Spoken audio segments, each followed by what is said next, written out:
Balapur police station हद्दीत धनेगाव शेत शिवारात अर्धवट जळालेल्या महिलेचा संशयास्पद मृतदेह आढळल्याने खळबळ उडाली आहे। पोलीस अधिकारी, फॉरेन्सिक आणि श्वान पथकाने घटनास्थळी धाव घेत तपास सुरू केला आहे। मृत महिलेची ओळख अद्याप पटलेली नाही। वाडेगावजवळील धनेगाव शेत शिवारात गुरुवारी दुपारी अर्धवट जळालेल्या अवस्थेत महिलेचा मृतदेह आढळून आल्याने संपूर्ण परिसरात भीतीचे वातावरण निर्माण झाले आहे।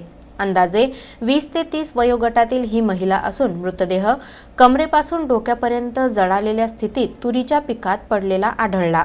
दुपारी सुमारास लांडे यांच्या शेतात तुरीला फवारा मारण्यासाठी गेलेल्या मजुराला शेताच्या मध्यभागी हा मृतदेह दिसताच त्याने शेतमालकास माहिती दिली।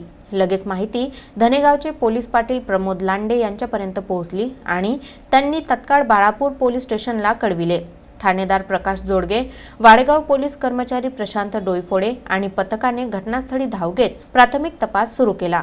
गंभीर प्रकरण लक्षात घेता अपर पोलीस अधीक्षक रेड्डी यांनीही घटनास्थळी उपस्थित राहून पाहणी केली।